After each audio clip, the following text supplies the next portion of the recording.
Good morning, all. My name is Mosa Gahlongwa, and I'm going to just be going through our statement as we begin. To all those who are present, members of the media, fellow South Africans, members of the public and the international community, today we stand before you as United Coalition of Civil Society Movements brought together by a common concern for future of our country, the continued onslaught on the indigenous people of the motherland. We stand here having noted the re-establishment of the systems and methods of colonialism. We are mindful of the fact that the problems of our people started in 1652. South African men were used as cheap labor in the farms, and later, with the discovery of the gold, they were made to sell their labor in the mines, where they were constantly abused. In 1834, slavery was abolished, and the demands of the better working conditions and wages started to rise. The challenges of our people continued until the period of 1890 to 1914, when the tensions between capital and labor increased.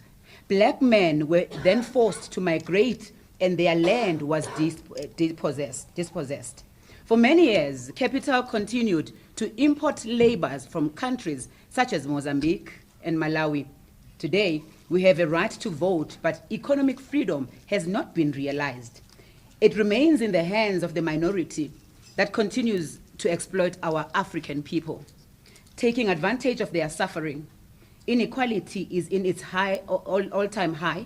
This reminds us of the chairman of mines, Albu, in 1897, who said, "It is necessary for the wages of natives to be reduced because the expenditure of the mines must be reduced, and also to prevent the natives from becoming rich in a short period of time." This agenda continues to thrive even in modern day now in South Africa. We have gathered not as representatives of the single organization or community, but as South Africans from diverse backgrounds who believe that the challenges facing our nation requires a collective and coordinated response. The disdain of our government that cannot be allowed anymore. The issue of illegal immigration is not a concern affecting only one sector of society, one movement, or one individual. It is a matter that impacts communities across South Africa. South Africans are tired of standing in long queues in hospitals. They are tired of competing for spaces in public schools with illegal immigrants. South Africans are tired of competing for jobs with foreign nationals who are appointed in conflict with the Section 8 of the Employment Service Act. South Africans are tired of Nigerians who are selling drugs to youth of this country. South Africans are tired of human trafficking. The exploitation of our people in the textile industry by Chinese. We don't want the tuck shops mafias from Pakistan and Somalians. We want a safe and united South Africa. We meet on the 24th of June 2026 in Midrand, Johannesburg, 6 days before that 30th June 2026 that everyone is talking about, to make a clarion call to the nation. We want to invite all South Africans to rise and file their country. We are calling upon the academics, progressive business people, churches, traditional leaders, political parties, professionals, artists, the unemployed, the prisoners, the homeless, and all foreign nationals who are in the country legally to stand together and fight against the hostile takeover of our country. We call upon South Africans to hold our government accountable. Your vote must never come cheap. We want our government to start respecting their bosses, their voters. We want the government to reconsider their priorities. It is interesting that the acting Minister of Police has dedicated his time to reassure foreign nationals that he will protect them. But not once has he ever assured South Africans that he is going to attend to their concerns. He has blatantly refused to respond to the correspondence, but today he is prepared to spend 600 million against South Africans. The Human Rights Commission has become a human rights commission of foreign nationals with no clue on what South Africans are experiencing. The national interest And this is why it is important to defend the sovereignty of the Republic. We note with grave concern that yesterday the Human Rights Commission organized a gossip session where South Africans were ostracized and their personal information posted in the public platform without the Human Rights Commission condemning this behavior. All that we want is for the government to fix our borders by installing a fence. We are the legislation to be amended to allow BMA to operate inland. We want the budget of BMA and Home Affairs to be increased. We want immigration officers to be transferred to BMA. We demand a policy shift. Put differently, our government must immediately declare that the township economy must be reserved for South African citizens only. The township economy must be reserved for South African citizens only. Legislation and bylaws must be amended to give effect to this policy position. We demand a massive rollout of the deportation program for the next 6 months. This will include, in particular, the deportation of undocumented Nigerian nationals, Somalians, those from Pakistan, Chinese, and illegal immigrants in general. We have been trying to engage with the government over the past 12 months, and it is clear that our government does not understand what we want. This was confirmed by the address by the President. While we remain disappointed, we are not despondent. We still believe that we can still find solutions for our problems. We also believe that if the government takes time to listen, we will find each other. We commend government leaders who have tried to meet us halfway by accepting that there is a crisis and who are trying to fix the problem with us.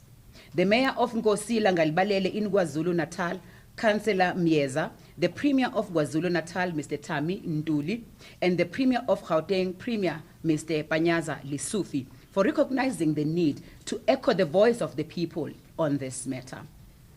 We have noted the silence of the Minister of Home Affairs, who at the time of need has elected to hide behind the energy of his deputy, and we are left to wonder, why does he remain mum? We note the silence of many political parties and academics. We see you. We can't help but remember the words of Martin Luther King. In the end, we will remember not the words of our enemies, but the silence of our friends. Mm-hmm. Many questions have been asked about what would happen on the 30th June 2026.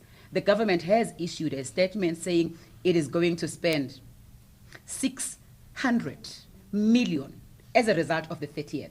It has ensured that no police officer takes leave on the 30th, but not once have they tried to engage with us. That's what this government does. It plans for the citizens and against the citizens, but never consults the very same citizens.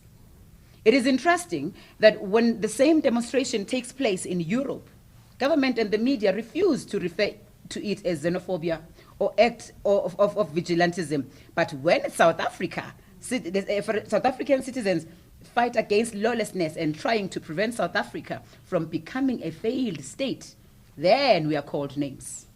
Section 32 and 34 of the Immigration Act is instructive that all people who are in the country illegally must depart, and that the state must deport all illegal immigrants. Section 38 states that no person shall employ an illegal foreigner. We are not calling for violence, but for government and the business sector to respect the law. It is that simple. No one will be violated. No one will be killed on the 30th of June, and no looting. I repeat, no one will be violated. No one will be killed on the 30th of June, and no looting will take place in our name. What we are going to do is to start a national march to freedom, a rolling mass action to continue until our demands are met by the government.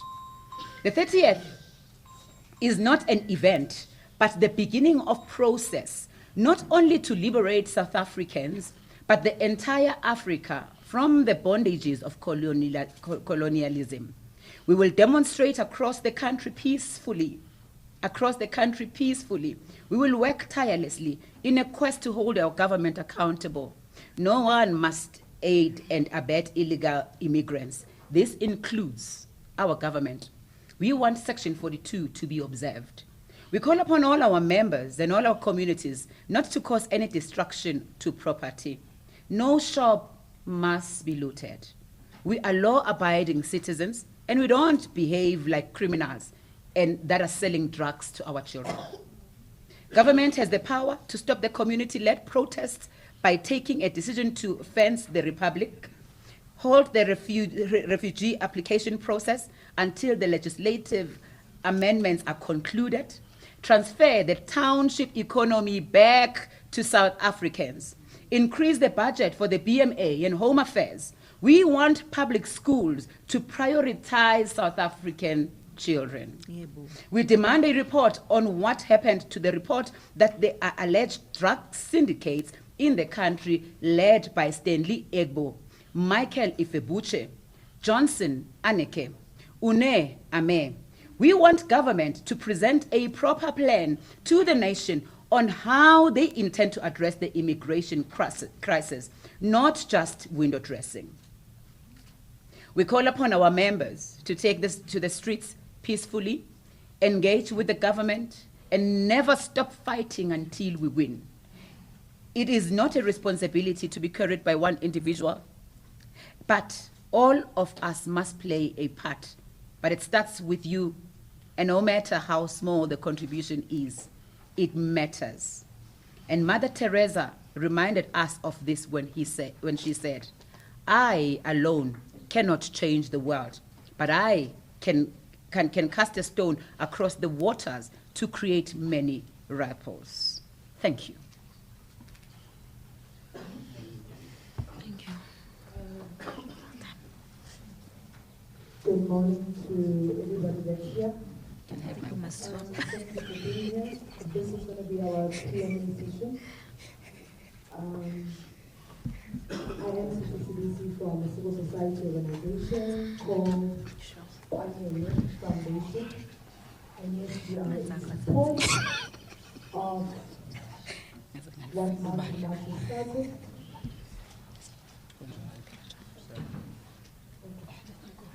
Before we go into the Q&A session, I would like our leader to please read the declaration. Who's reading the declaration?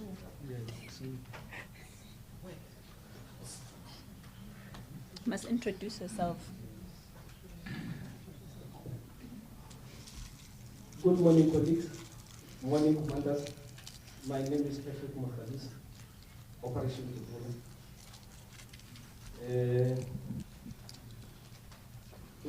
We are citizens of this country.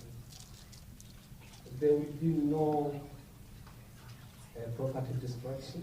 There will be no infrastructure destruction because we don't have to. We cannot inherit ashes. So I'm going to read the pledge. Mine is very simple. With the coalition of allied civil society and civil organizations gathered in Midrand Protea Hotel in South Africa on the 24th of June 2026, united by a desire to free South Africa from the bondage of apartheid and colonialism, of a special tribe, being guided by the Constitution of the Republic of South Africa as the supreme law of the country, with a sole existence and the founding values being the rule of law. We noted with great concern the pain and suffering visited of our people by oppression. United in our diversity, we make the following declaration. We commit ourselves to engage as a united front in the war against lawlessness, irregular migration, the violation of the human rights of South African citizens, the voters, the taxpayers, the youth, and in general the poor and downtrodden citizens. Recognizing our history and being mindful of the present challenges, we vow to dedicate our lives into ridding our country of into ridding our country of any lawlessness, including irregular migration. We commit ourselves to a course of self-discovery, the building of United Africa, the Pan-Africanism that works for all African countries. We reject any assertion that Pan-Africanism is defined by the Declaration of South Africa as a welfare state, whose responsibility is to take care of the entire citizens of the globe without playing a pivotal role of making sure that the 54 countries of Africa have a viable economy and the governments work for their people. We confirm and declare that our organizations stand for peace, unity, the enforcement of our laws, and that our call is a peaceful demonstration of our people's anger and disappointment against the state, and that our people must protest in non-violent manner. We reject any form of violence, destruction of property, and looting as a form of crime. We further reject and caution our government to desist from creating an impression that there is violence where it does not exist.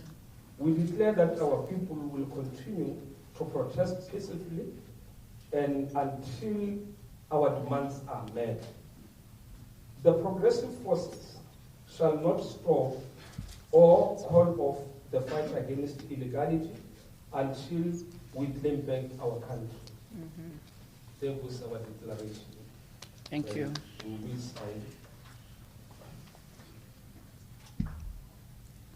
you for that. We will go straight into the Q&A. I'm going to request that members of the media who have questions, you will raise your hand.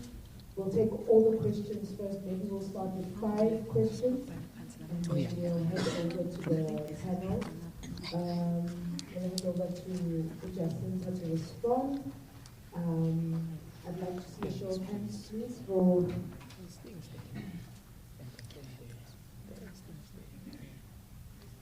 Okay. Can I start with you, sir? Guys, if you note any response that you feel comfortable with answering, please let me know. Okay, can you please hand over the mic?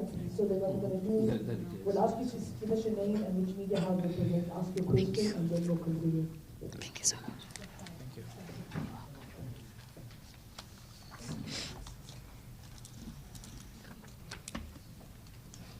Thank you. Good afternoon. My name is Ngosi Konamalinga from Radio 702 Eyewitness News. Just to the first point of departure, you'll pardon me, there's just so much to get through here, but as a first point of departure, can the organizations represented, the 27 organizations represented here, then safely declare that June 30th is your event?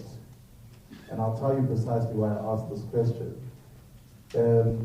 Is because often, and we've received word that in some areas there has been an application to local authorities, precisely the Metro Police, for these demonstrations to take place.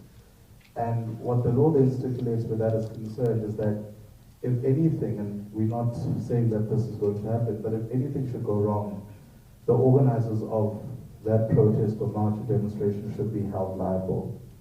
Hence why I'm then asking, can you then say that this is your event? The second question is, have you made applications to local authorities for this mass demonstration in different towns to then take place, so that they're also looking out for you, but anything else along the way? How many sort of people are you expecting to show up? We know that one of the other leaders that we've seen in front of these demonstrations, Ngoskona, has said that he's mobilizing about 1 million men across the country. On the point of Mr. Dabadaba, I just wanted to get clarity as to whether he leads a civil society organization. I'm not saying you should answer on his behalf, but we've seen him and Mr. Nkuna at the forefront of many of these demonstrations. So are you guys working together? This is precisely to Mr. Ngobese Zuma. Are you working together with Ngoskona and Ungizwe in terms of what we've seen and what is planned for June 30th? As I wrap up, I think you've stressed on the point that you're essentially assuring that there will be peace. But I want to return to the initial question to say, if anything, because what we've often seen with mass demonstrations, your motive could be pure, but there's always individuals that are willing to sabotage in terms of introducing criminal elements. What happens if things go wrong? Who will you accept liability, in essence? Just the last one. There has been many activities, leading up to this. I did say, please pardon me. And I think many people are also wanting to know, where are you receiving your financial support from? Thank you. Explained this several times. Hi everyone, Nabila Sheikh from ENCA. I've also got a few questions, but since he's asked some of them, I'll keep it shorter. So in his address on the 7th of June, President Cyril Ramaphosa said, I quote, "The responsibility for enforcing immigration laws rests with the state and the state alone." So what gives, I know, with March and March having declared this deadline initially of the 30th of June, what gives the organization the right or authority to impose this deadline? And secondly, do you agree that this unofficial deadline that has been imposed is actually illegal? How? I think my next question is, how do you ensure that on the 30th, right, that darker-skinned South Africans aren't targeted purely based on the tone of their skin? And will you take responsibility, just to reiterate what Mr. Sikwana said, will all of the organizations seated here take responsibility for any violence or intimidation that is actually meted out against any foreign national? I think it's on the enough. 30th of Let's June? take this Thank running you. up. Yeah. I think. Sihle, would you want to take Bongi. It's a lot. Maybe can we go? Can I take three? Let's take three. Yeah, three. I'll take three. Three. Can I take the question regarding Can I take three? Take three. Yeah. Can I allow the first question that she asked? From NCA. Okay, from NCA. What is it legal? Yeah, no, it's fine. I just wanted to give him them a Okay, study take three. again. He wants to answer the first question of the guy. Okay, let me do that. Then you guys can add I just want to know your reflection on whether the South African government has maybe missed an opportunity to be on the right side of history in the way that they've responded and treated this matter of national importance, and also maybe directly to the MK party. What made the MK party join this particular gathering, and what is their stance? Because I don't see many political parties joining. Thank you.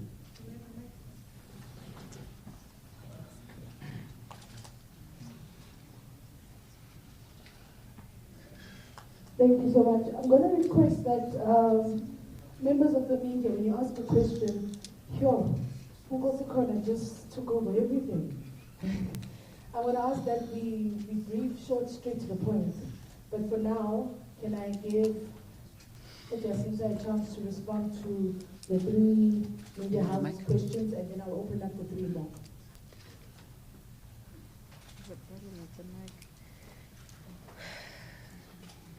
Thank you so much. Good afternoon, everyone.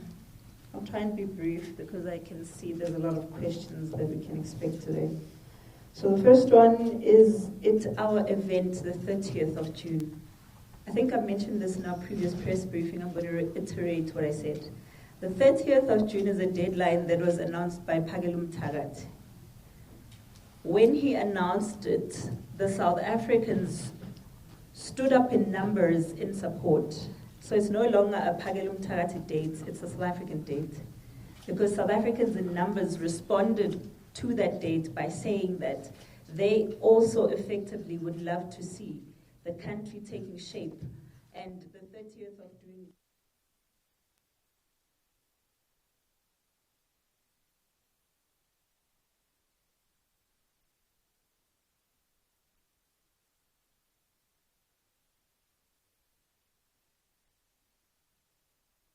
In the country legally to self-deport. I'm going to go back to the question of whether we know that it's illegal to announce a date. I'm finding it so strange that it can be illegal to tell people who are illegally in the country to leave the country because they're in the country legally. What is illegal about that? Because it's just a date and an encouragement for them to go home. If anything, they should be taking it to heart, because, I mean, it's giving you an opportunity to prepare yourself. This date wasn't announced yesterday, now that everyone's starting to panic now. I think he announced it in April, if I'm not mistaken, where he announced the date. And South Africans, like I said, are the ones that started echoing the date. Because as March and March, the date was not announced by us or any of these civic movements that you see here today. But if South Africans are the ones saying that on the 30th of June, we want to echo the call that illegal immigrants must have left the country, there's nothing wrong with that. And we're standing here to say exactly that the 30th of June was not announced by any of us, but because we are with the communities. We are the ones that know what the communities are saying to us. We are the ones that have seen the impact of what goes on because of illegal immigration. Therefore, if the 30th of June is putting enough pressure on governments and illegal immigrants themselves to go home, what could possibly be wrong with that? I'm sorry, I don't get the illegal part of it. Maybe we can get a further elaboration on what would be illegal about telling an illegal person to leave the country legally while they still are in the country legally. Have you made applications? There have been a number of organizations amongst us that have made applications in various areas, and those will be announced, because we don't want to cause panic now where everyone is trying to do 50 things at different times. So definitely, as we always march and we always make applications, we always know our Section 4 meetings, every single one of these organizations have done that. We know what the process requires. And how many people are we expecting? We don't know. That's the honest truth. We honestly don't know. All we know is that South Africans in their majority have expressed that they are no longer comfortable living with people that they don't know, who are in the country legally, who are taking over their spaces. I mean, there are even places in South Africa where we don't feel comfortable going. Our Sunnyside, the Hillbrows, the Point Roads, all of these places. And this is a call to say that we want all of these things to come to an end. We miss the days where South Africa was, South Africa, where you would walk on the streets and there's not 50,000 people selling and you fall off the streets and nobody in government sees that as a problem or a reason to enforce their laws. But tell them about March and March, suddenly everyone remembers the law. And then, are we working together? Yes, I think that's why we're here today, to say that we are working together. And it's not a working together because of the 30th. I must emphasize this. These organizations, I think majority of them have been in existence even before March and March. But for some odd reason, it's like this is a March and March thing, because I don't know why it's a March and March thing. I honestly don't know. But all of these organizations have been at the forefront of calling out governments for the issue of illegal immigration. And not yesterday, mind you. For years, we've been asking for the same thing from government over and over and over and over and over again. Maybe now, because there's a whole hype around March and March, now people are starting. I think maybe the difference here is that these organizations have been working behind the scenes. Maybe for the first time when March and March said, get off your phones and be seen on the streets, is the reason why people started taking this issue seriously. Because all along, we've been saying the same thing and government has been ignoring us. And I think for the first time, government can actually see that there's real people behind cell phones, because we have been complaining about this for years. And you're asking what happens if things go wrong. And I see, I've been listening to the language all this time. Everyone, are you going to take responsibility? Are you going to take responsibility? Can I ask, whose responsibility is it to protect the country? Is it us? It's definitely not our responsibility. You can't place that on us. If the government is going to be spending 600 million, then they must work for it. Yeah. They must show us that they can be able to protect the country. We can't be crying every day over our borders being porous and them failing to protect us as the citizens. And when we decide we want to stand up against them, suddenly everyone has a voice about how we must take responsibility. Who takes responsibility for all those children who are out on the streets smoking drugs? Who takes responsibility for all those things coming in our borders? Who takes responsibility for all the human trafficking that's happening in this country? If anyone wants to point a finger at someone who must take responsibility, start with those who allowed illegal immigration in the first place. Yeah. Those are the ones who must take responsibility for anything that happens on the 30th. Don't point the finger on us. We've done our due diligence. We've put our head on the block here. And everyone in the world is looking at us, calling us hateful things, swearing at us, and the government is acting as if this issue of illegal immigration is our problem. It's not our problem that there's illegal immigrants in the country. We didn't invite anyone. We certainly didn't want to feel unsafe in our own country. We certainly never envisioned that in our hospitals we don't have spaces. There's no bed. And children in schools don't have spaces. So if there's anyone that must shoulder any blame for the 30th, it's the government. But on our part, we are saying, for what we can take and what we can do to ensure that no violence ensures, we'll do that. But we can't go over and above. We don't have 600 million rand here. Maybe if you gave us 600 million rand, you will see the difference. So maybe give us that 600 million and we'll show you how to take care of a country. Where are you getting your money from? Israel. I mean, you know. Guys, I don't even know anyone from Israel. Not even Jesus. The only time I ever heard about Israel was in the Bible. And now I'm hearing that I'm funded by Israel. You know, the amount of time people spend on conspiracy theories really worries me. So you guys telling me that black people cannot stand up for anything unless there's money involved? Sure. Are we not smart enough? It's an insult. Are we not entitled enough? Do our brains not function unless there's money involved? Sure. I find this so very offensive, because if this movement had a lot of white faces here, everyone would be like, oh, let's hear what you have to say. Oh my gosh, why do we have the issue of illegal immigrants? It's such a fundamental right for people to be protected in their country. But because it's black people, we find the most offensive things to say to us. It's disgusting that the media keeps pushing this agenda of us as black people not being able to stand up for ourselves in our communities because we're black. And everything we must do must have money involved. Yes, we know there are people who have bad motives and bad intentions for doing something. But have you ever seen us going to Israel and getting money? Why would you run a story that you don't have proof of? Have you ever asked us for our bank statements and we said no? If you've ever asked us for bank statements and we said no, rightfully write that and say you have issues of who's giving us money. We have bank statements, guys, where people donate. If you want to see them, today I can give them to you. Don't keep making us airheads in our heads. Because now these people, you don't even understand how very detrimental to our lives this thing of aligning us with certain people is. Because you say we are aligned with Israel. What do you think the Palestinians see us as? Exactly. Why do we care if Palestinians and Israelites are in South Africa? Because that's the exact problem that we're talking about. Exactly. What kind of African country has people from other religions fighting religious wars in that country? We are an African country. Why must our African beliefs and values be pushed aside so that we can get ourselves involved in things that have nothing to do with us? Whether you're Muslim or whether you're a Jew, it doesn't matter to us. We just want you to be in the country illegally. Finish. Simple. And asking us where we get our money from if you're not going to contribute a cent to us is not helping us. Give us 600 million as well.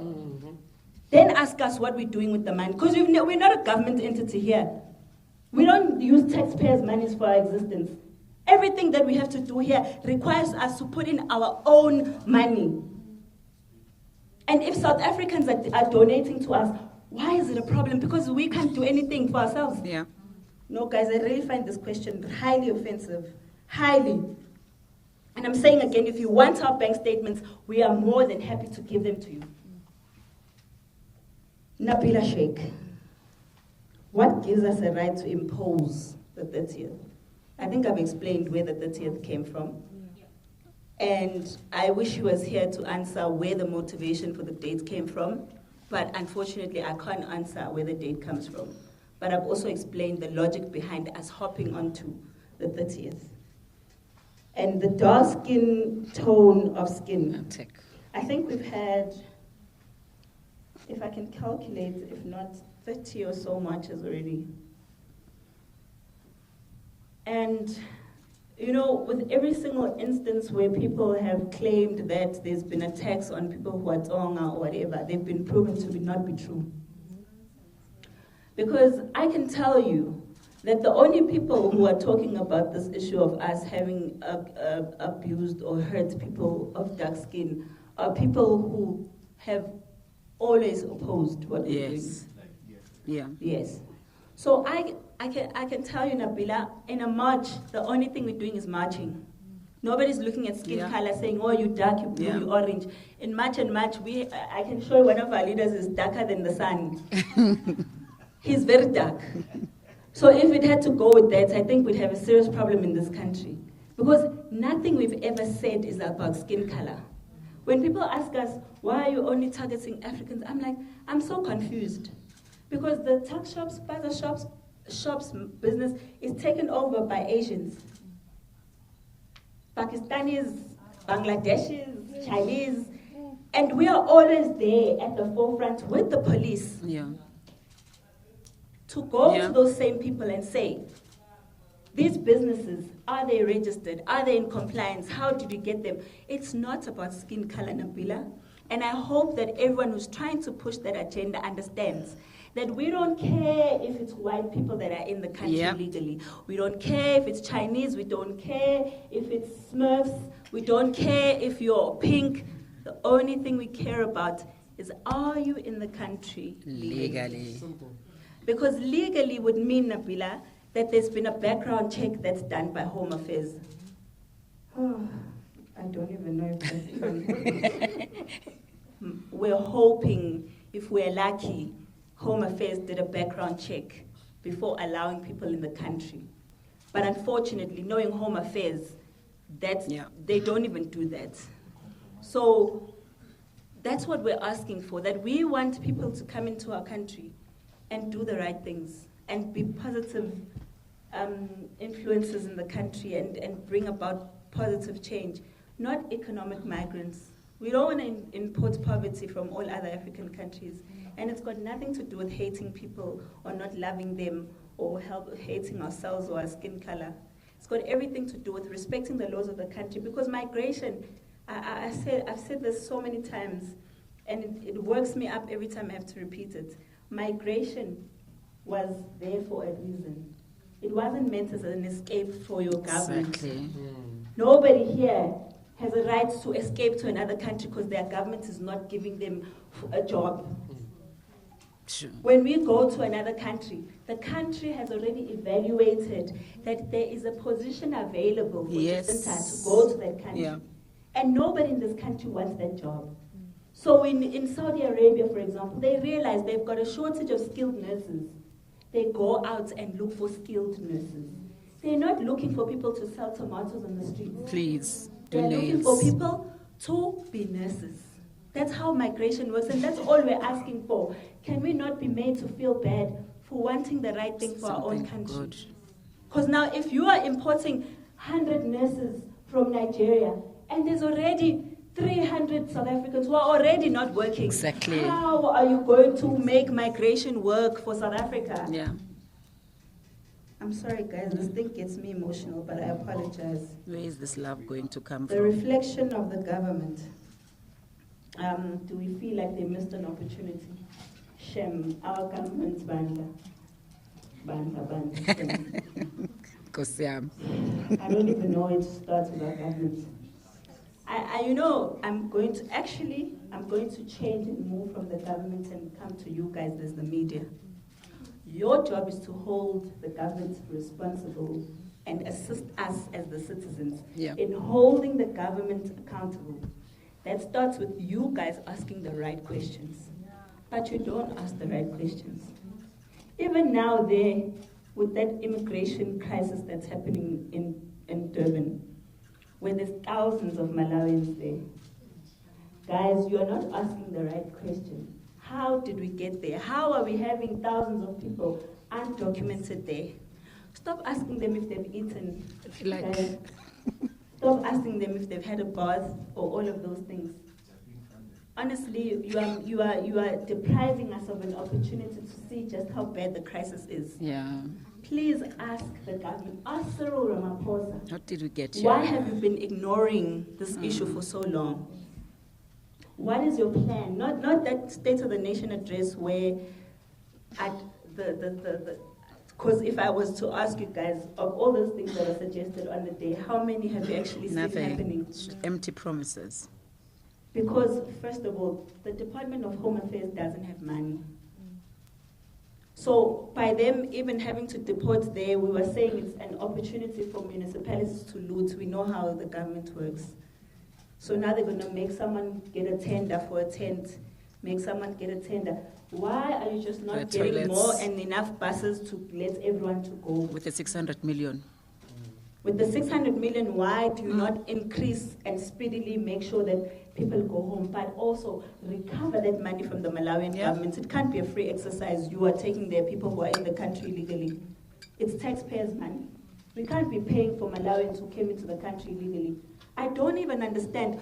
You guys make all the crimes in the world look bad except for illegal immigration. You will make illegal immigration look like it's South Africans who are at fault. How is it our fault that so many Malawians are in the country legally? Those are the questions we want to know. How much is the government spending as those people are outside? Where are the NGOs and NPOs that are always crying for immigrants in the country? Why are they not giving them buses now to go home?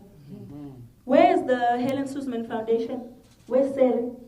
Lawyers for Human Rights? Where are them gift of the givers? Where are they? Don't give them food. Give them transport to go home. That's what they want. They don't want food. They want to go home. They want to go. Yeah. And you started the exercise of taking out money. Those are just Malawians. You still have Nigerians, Ethiopians, Somalians, Zimbabweans, Mozambicans. So save your money. You're still going to need it very much. And the MK party being present. Actually, this is a civic movement in representation. I think my brother from the MK came to show support after seeing the invite. Because honestly, like I said, even with this, I was hoping they would have projected the organizations that are part of us today. It's only civic movements, because Operation Tutula is here as well as a civic movement, because they've got two wings. They've got the wing of the political party, but the civic movement was the one that we are working with. We're not working with the political party. So we just wanted to clear that out, that there was no specific invite that was sent to the MK to be present and speak today. I do believe that my brother saw an invite and came to show support to the movement. I think that's about it. Is there anything that like, just quickly, one. I wanted to add on your colleagues once more. I'm tempted to answer my brother there. What reference do we give the nation that he's gone? Will go wrong? He's gone. Yeah, he's gone. Oh yeah, but they will tell him. Remember, we've got two operations as citizens that we can do. One is a march, which is protected under Section 4 of Public Gatherings Act 205. And then Section 4 committee will decide what time Are you going to march from here to that side? And then what time are you going to finish? And so if something goes wrong after that, it's not our duty, like our sisters say. Then the government has got 6 million and another thing. Yes, it's got. Oh, yeah. Sorry about that. Sorry about that.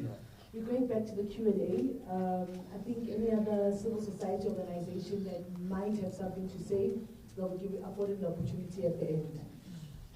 3 people in the media will take you, sir, will take you, ma'am, and will take you, sir. And then I will request that you immediately just your name, which media house you're from, and then we go straight into it so that we can be able to run a very swift conversation. Morning, can you please help with the mic? Thank you.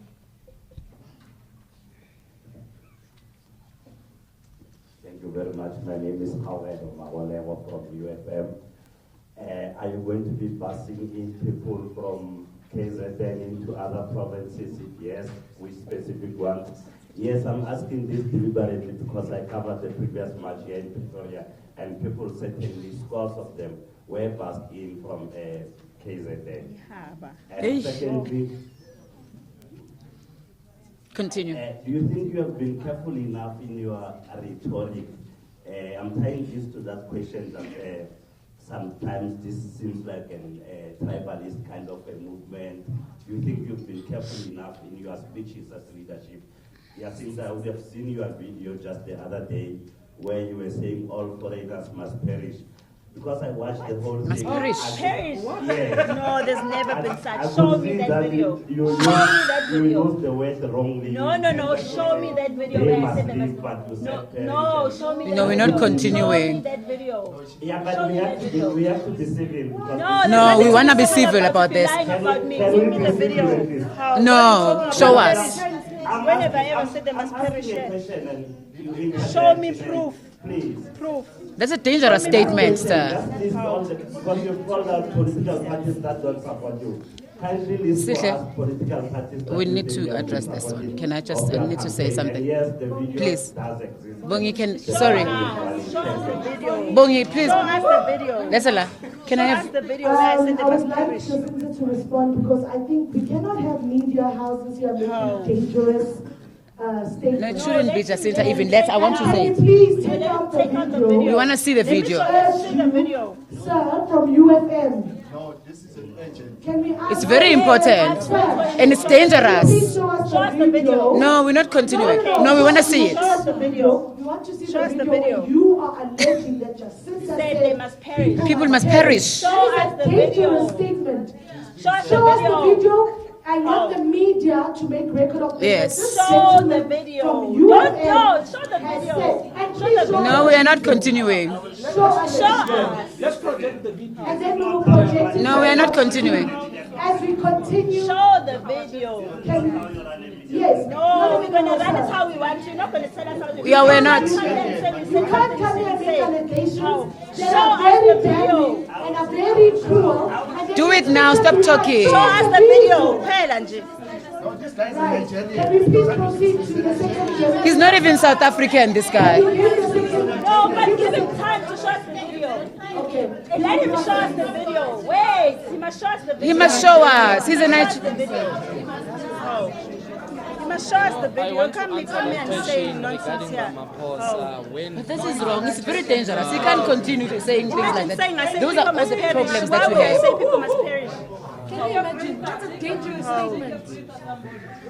That it can't be. Can we continue to the second journalist, please, while we wait for the We'll wait gentleman for the to video. show us the video? Yes. This is what has He's been there happening by all the door, he time. won't leave. We're going to ask that the second journalist go on with your question, then the third, then we continue. But in the interim, please make record of this. We want to see the video because we cannot condone such damning, blatant lies to be circulated as true. People must perish. Can we continue, please? He's back. Let's hope He's got the video. Where's the video? Where's the video? Where's the video, Puti? Okay, but he must show us the videos. You can't lie. Yeah, considering that we are getting a lot of backlash from all these things, so we can't allow this to just happen, because all the time we have to answer lies that are said by people on things that we do not. There's no way we should be okay with continuing with this, because every time we are supposed to be answering. Yesterday, as it was said, it is actually even recorded that this is what we are doing. We are called names, and we can't have media come here, sit with us, and continue with us and allow it. We must see this video, because Jacinta doesn't have an English problem. Maybe it would be with me. Perish. People must perish. No ways. Can you imagine? Oh. Can we continue to the second journalist, please? Ma'am, you can speak. Thank you so much. Can you please continue? Can you keep the house in order? That's just wrong. Thank you. It's Biganyo MDN TV. I only have 2 questions. Is this movement, can it assure South Africans that your protest is not being used to advance any political party's agenda ahead of the 2026 local election? And my second question is, if the government does not respond to your demand, what would be the next step? Are you planning on shutdown, or is there anything that you are planning if you are not getting any response? Thank you so much. Can we have the next journalist? Hi, Salah here from Salah Media. So I just have 2 quick questions. There's a very jittery Muslim business owners, a big community here in South Africa who are very, very unsure about what's going to be happening on the 30th. We saw, I think it was on Monday, Babu Pagelu Mtagati engaged UCSA, South African Ulama Council, is a Muslim body that represents majority of Muslims in the country. Are you open to engage with them? Have you spoken to any of them? And do you have any message for them? And then the second one, what would you consider a success post June the 30th? Thank you.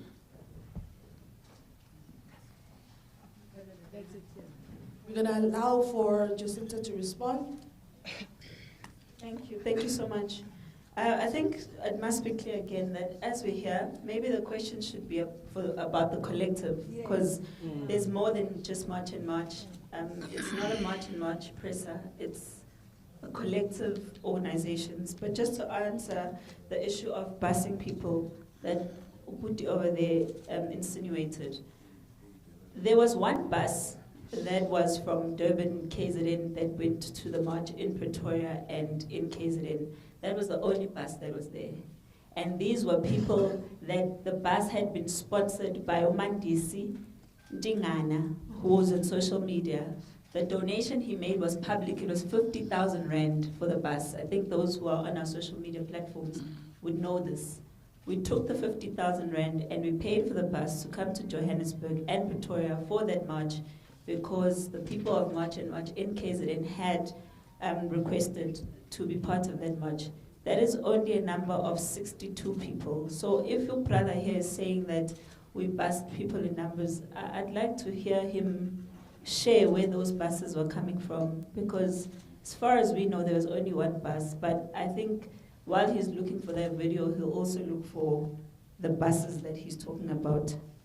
And in terms of, I'm not going to answer this thing of rhetoric.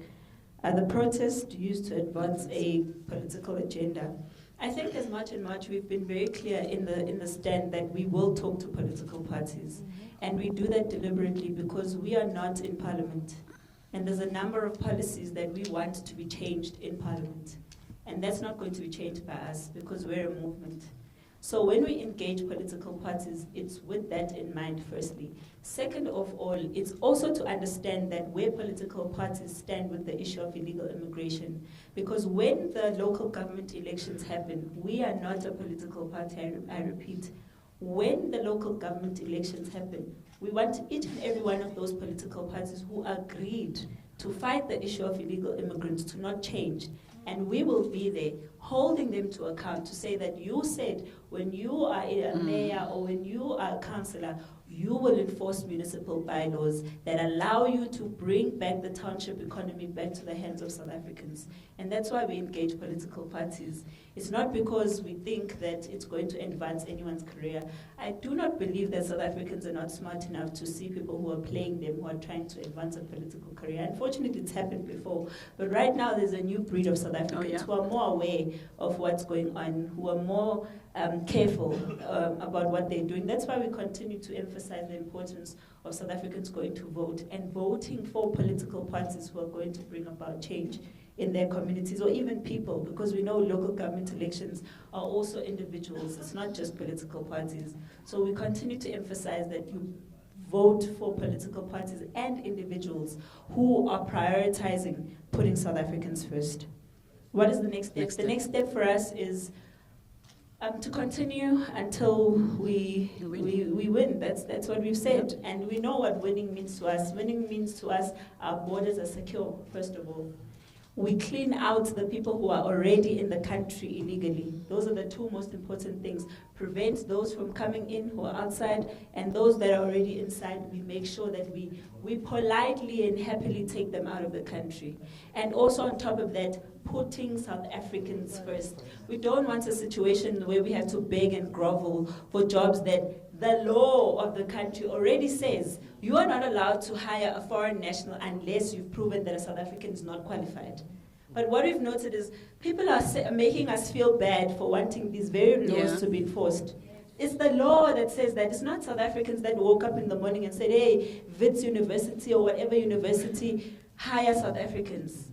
You can't be having lecturers that are only foreign nationals because one foreign national came and then started hiring other ones. Yeah. That's not what the law says. So if people are busy glorifying much and much sticking to the law, why are they not sticking to the law? I mean, institutions of higher learning themselves are breaking the law. But nobody's screaming and shouting at the rooftop, calling them vigilantes for breaking the laws. It's only us who are breaking the laws in this country. Business people are hiring foreign nationals without even following due process. Nobody's calling it vigilantism. When people in their homes are gathering nannies who must sleep at 10 o'clock at night because they must clean all day, it's fine. But the minute we call that out, then we are the ones that are vigilantes. I think the vigilantism starts with the people who are breaking the laws and aiding and abetting illegal immigrants in the country.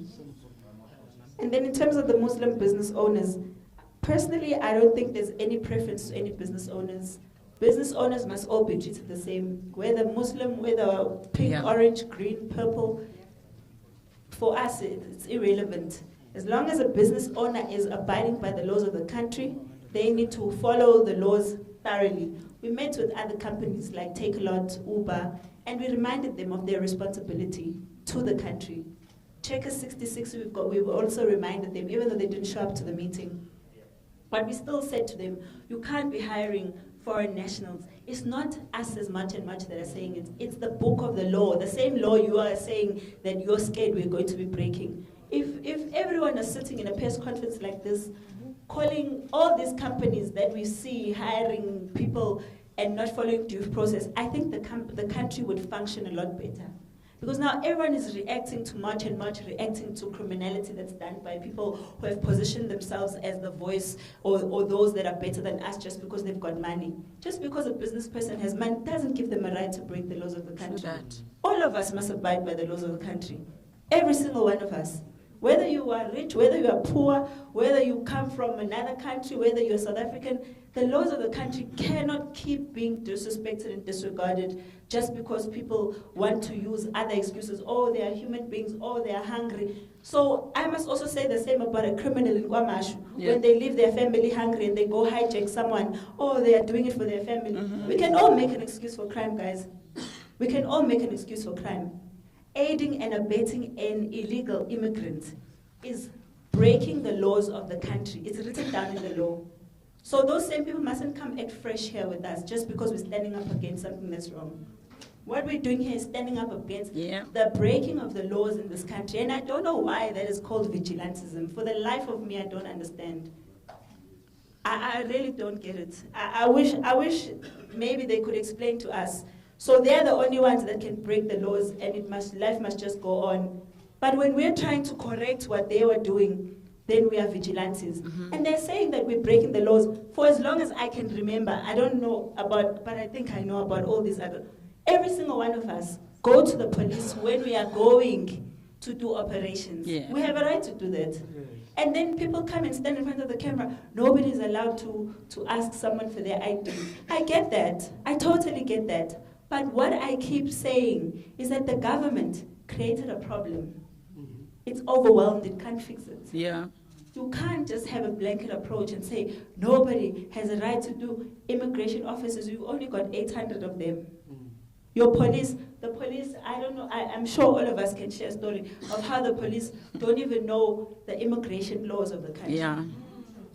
They come to a workplace, they ask someone for their documents, they produce a passport, they say, oh, it's okay. We're like, police officer, a passport is not a working document.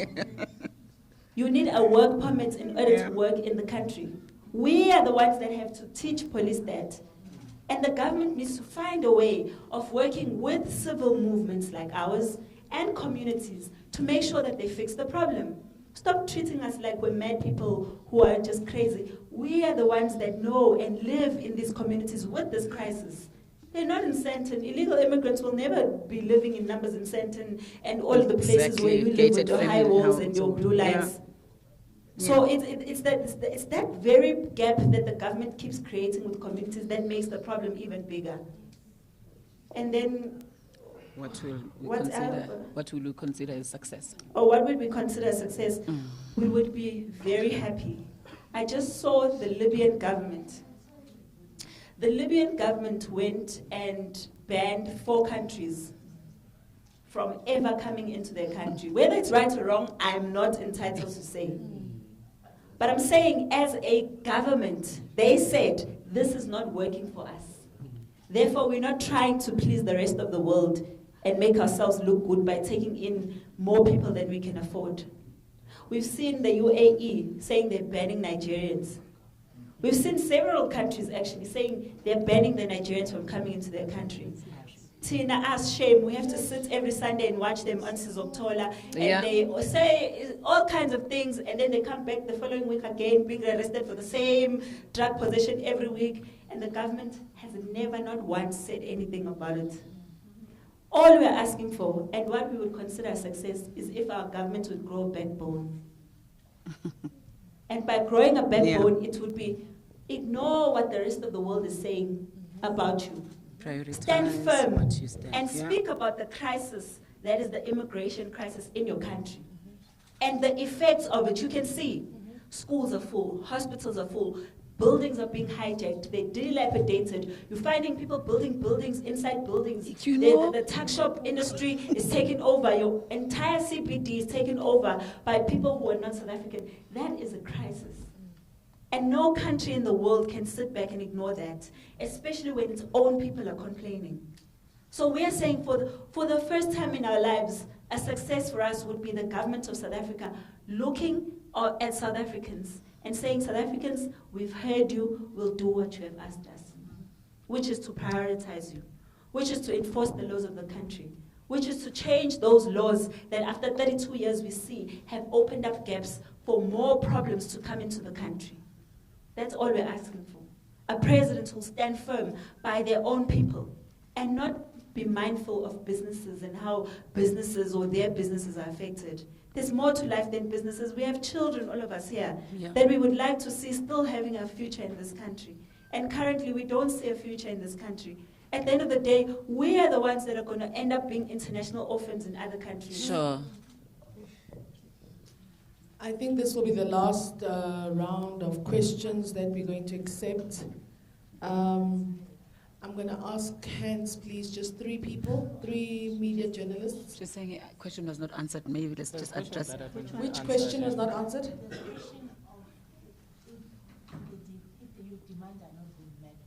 The next step, she answered. Look, I think we'll move to the next step. For us as civil movements, like when I was on TV and I said, we'll see, I don't know how that was interpreted as a threat by Fikile Mbalula, who decided that I'm threatening the government. Because saying we'll see means we're still going to sit down and discuss it. But like I said, from the 30th of June onwards is when we intensify. And we're introducing all these civil movements so that you know there's more than March and March. Yeah. And you're not going to be dealing with just March and March or Phakile Mtshakazi or Ngizwe. We're dealing with all Everybody. of us. Thank you. We're going to accept 3 last questions from journalists who have not asked. Can I please see hands? I saw there's one that side. There's one that side. And the second one, I want to identify. There's a gentleman sitting over there. And the third hand, let's see.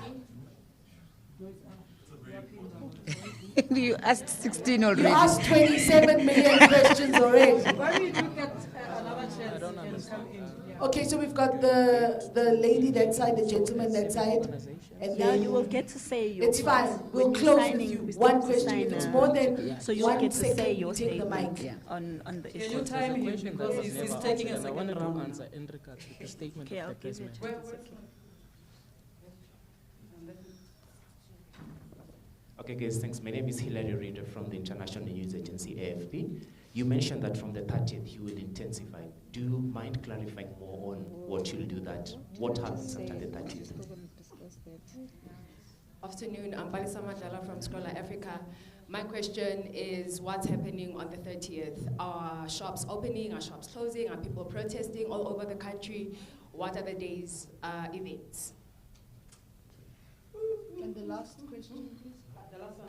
Oh, yeah. You said 1 second. Tell him time because Sarah has pinned it. Because you did the last question. We're timing you. Thank you so much. I really appreciate it. By the way, I hadn't left. I just stepped out. I just wanted to get your response to Acting Police Minister Feroz Kachale's statement, and in fact, the top brass of the SAP is that no weapons, including traditional weapons, are allowed on the day. Thank you. I think those are those the last. Yes, that's the last question. Okay. Yeah. So, I think answer that question first. Thank you very much, members of the media. My name is Mkhatungu Toby from the Progressive Forces. There was a question that was sent by ENC Nabir regarding the statement of the president when he speaks about the citizen's arrest. That is section 42, of which it goes as with the Criminal Act of 1977. As citizens, we do have a right, and private citizens, we do have a right to make those arrests. Now, when you are going to the section itself, it speaks about a Schedule 1 offense. There was a court case that happened in 2022 of a Malawian who obviously, not in part with Immigrations Act 13, 2002, it was found into the courts that it was a Schedule 1 offense. So as citizens of the country, we do have that right. So that's where we are. Thank you. Thank you. Can we get the answer to the question?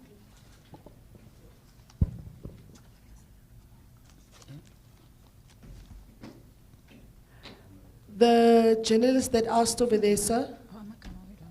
Can you please just repeat your question for us quickly?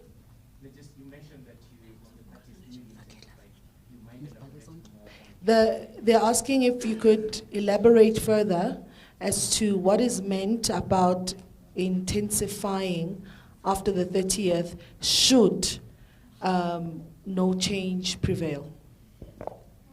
Well, I said as civic movements, that's something that we'll announce going forward, because we are hopeful that by the 30th the government would have responded, because I don't think we're asking for much. We're asking for secure borders. We're asking for more money to be spent on the Department of Home Affairs, because obviously it seems to be an expenditure problem. We're asking for the BMA to work inland. Let me explain to you why. So currently, the BMA operates only at the border and just a few meters outside some borders. That's as far as they can go. But they don't come inland, right? Which means if I come into South Africa and I say, I'm coming to visit my cousin, Usizwe, somewhere in KZN, and I overstay my visit, I guess that's a BMA information. Home Affairs doesn't have that information. So what's the point? So I'm giving BMA information, but Home Affairs has the duty to deport me when I've overstayed. How does Home Affairs know I've overstayed my stay? That's exactly why we have a problem like this.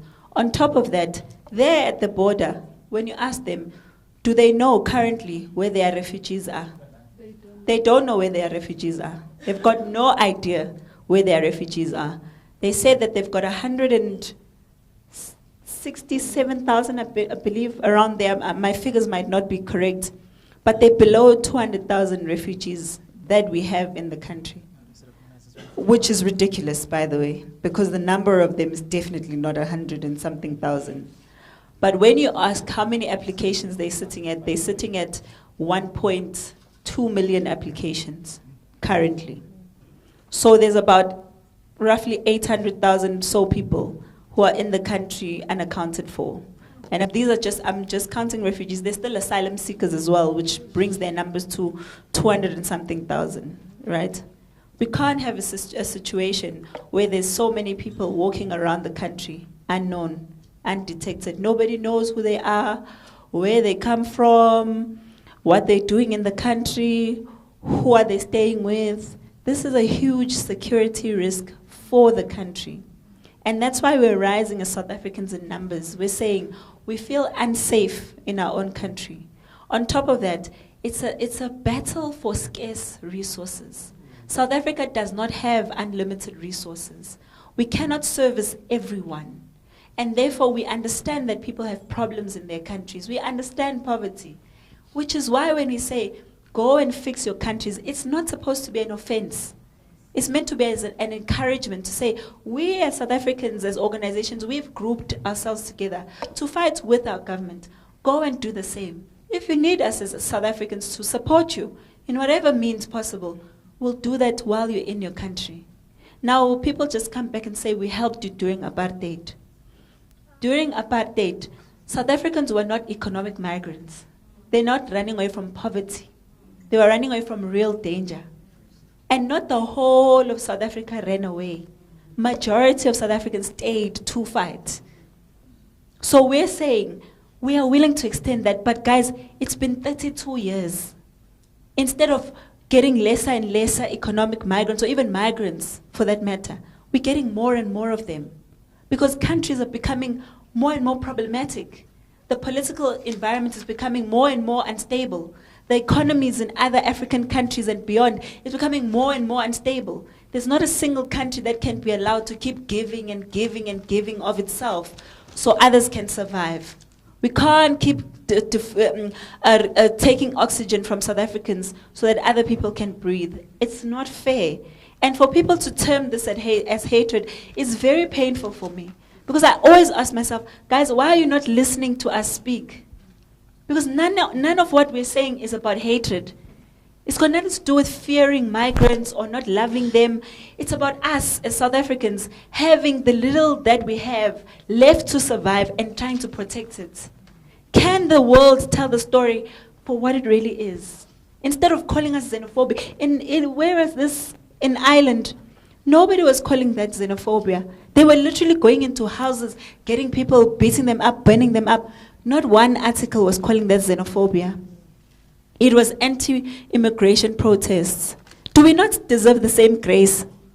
What makes it when white people are protesting that it's got a nice and fancy name? When we are protesting, it's always violence. You always think of violence. All we said on the 30th is, well, I don't even know what Phakile Mothatsi said. But what I'm saying now is that we're saying we want to march. We didn't say anything about destroying anything. But there's one other problem that I wish everyone can note. The government of South Africa, the media of the world, pays so much attention to South Africans that you ignore the foreign nationals. Do they not provoke South Africans? Do they not tell us that they're not going anywhere even if they're illegal in the country? This is their country that was given to Mandela, to them by Mandela. We've got things here, we'll go when we decide to go. Those things are provocative, and it's not fair that the media is not listening to us when we say, we are saying we are not going to have any violence. But foreign nationals themselves are provoking South Africans. Is it possible that you guys paint the full picture? Please, we're not saying paint us as angels. We don't care what you call us. but paint the full picture. Go and tell those stories of South Africans who have been run out of the tuck shop business because Pakistanis and Somalians have told them they can't open tuck shops in their own country. Tell those stories of South African children who can't find spaces in schools. Tell those stories of women who are South African giving birth on the floor because they don't have space. Because Zimbabwe has terrible health care, and therefore everyone who wants to give birth comes to South Africa. Yeah. We want you guys to tell the full story. Don't tell a one-sided story. You are the ones that are going to cause a fight when there's no fight. Because someone who's in the country illegally shouldn't even be protected. They must know, I'm in the country illegally, therefore I must go. Why is it so painful to tell someone who's in the country illegally they must go? Why are NPOs getting worked up and NGOs getting worked up? Daily Maverick every day and ground up have articles every day about xenophobia in the country. Ask them to tell us about those children who are dying in spaza shops, not a single article. So it's us who must die. Yeah. It's fine when it's our children that are dying, it's okay. No media finds that problematic. You guys don't think it's a problem when we're watching Sizokuthola every Sunday and Nigerians are caught selling drugs every Sunday? That's not a story. It's not newsworthy. The only newsworthy thing is when a foreigner gets scratched. Oh, they scratched the foreigner. Yeah. What are the day's events? The day's events is that the same marches we've been having and conducting, we just want them to be countrywide. We never said anything about a shutdown. We didn't say anything about a shutdown. No, we didn't. We didn't say anyone mustn't go to work. We didn't say anyone is going to be harmed. We didn't say anyone is going to be violated. All we are asking for is for illegal immigrants to leave the country, guys. Simple. Illegal immigrants. And please stop calling them undocumented migrants. Because in the law, it says they're illegal. That's what the law says. If you are telling us we must respect the law, you must respect the law too. Say what the law says. It doesn't say undocumented. Because undocumented people would be South Africans who have no documents. That's an undocumented person. Yes. A person who's in the country illegal is an illegal immigrant. And they came into the country knowing very well that they're illegal. Stop giving them fancy terms. It's really frustrating. Yo, this country is frustrating. Yo, you guys, the minute someone comes into the country illegally, they become a victim. Then you're using terms like refugees, asylum seekers, all of that. So you genuinely believe that a person who comes into a country illegally has done absolutely nothing wrong. The people who are wrong are us. You can blame the system all you want. Yes, the system allowed them. Yes, government is wrong. We are holding our government accountable. That's what we're doing here. But you can't pretend that when a person is breaking the law, they don't know they're breaking the law. And who gets to suffer? It's South Africans. Just the other day, when I was hoping someone's going to follow up on the story, because if it was a migrant, it would be across the world. There was Leon Schreiber went to that place and said they found a Mozambican who raped a little girl and who was trying to go back to Mozambique. Oh, shame, that didn't make news, eh? It's not newsworthy. No, that little girl is just a South African. So anything can happen to her. But if it was a migrant... It's like the pedophile shame. from America. No, yes, there's a pedophile who was found. There's plenty of people who are found on Interpol. There's plenty of people who are found on Interpol in this country. But it's never a story, Shem. It's not worth news. No. But talk about March and March. Oh, we are the vigilantes. We are the Afrophobic. We hate people. We're xenophobic. So you tell me, when someone comes into your country illegally and they start setting themselves up, living in hijacked buildings, doing all of these things, giving children, is that love? They love us. They're here because they love us. Are migrants here in South Africa because they love South Africans? Guys, please, can you stop playing around with this issue? It's very serious for South Africans. Please, can we report responsibly? Did he get the video he's talking about? No. Of course not. I want to just forge ahead. I think Jacinta answered everything. The man with the video, we yet to see the video. I think it's gone ganje. It's just propaganda that he wanted to come and spew here from UFM. In our presence. In our presence, and we won't allow that. I'm just going to move forward and speak on, as Jacinta said, civil society organizations are here. We are standing in solitude. And I'll speak for myself. Kwanele Foundation, we are saying, in fact, we applaud our SIU for the investigations that they've started. And it has come to book. Just last week, we discovered that a Mozambican or a Zimbabwean pastor witnessed Mazanga, has 3 different IDs. He got a tender from City Power for 500 million. He's in South Africa, he's living La Vida Loca. And when SABC, Kwanele Foundation says, all non-South African pastors who are owning or have churches in South Africa must subject themselves to investigation, I'm not xenophobic. Because if you come into South Africa and all of a sudden you have an NPO, how did you get it? Explain to us. How did you get it? Because it means you are not taxed. So there's no non-South African pastor who can say, I pay my taxes. No, an NPO and a civil society organization is not taxed. How did you get your documentation? Number 2, are you saying to me, you left Nigeria, you left Ghana, you left wherever, you are in South Africa. You are failing to give accurate prophecies for your countries, to your presidents, to say, President, Boko Haram is coming. President, they are going to do cannibalism here. President, they're going to steal women and children. But all these non-South African pastors are so fixated on prophecies for South Africa. That doesn't make us xenophobic. We are just saying, if indeed really God called you, I don't believe God is a cruel God, that He will make you leave your country, come to South Africa, you use church as a front, you are peddling drugs, human trafficking, money laundering. You are coming here with your wives, then you are divorcing each other and pretending to be brother and sister. You marry our sisters just for paper. Few years later, you divorce the sister, you go back and marry the one that you said is your brother or your sister, just to reignite your marriage from wherever you come from. And then our children are subjected to abuse, human trafficking, that's happening. And you are using the title of pastor as a front. We have South African pastors. We have men and women of God in South Africa who can preach, teach, prophesy, and do everything. We have the fivefold ministry. Why are they quiet? Why are they silent? We are not xenophobic, but the abuse that happens behind the churches, and the reason why most of them get away with it is because why? Church. You think, no, it's a church, it's glorious, hallelujah, amen. Abuse will never happen in there.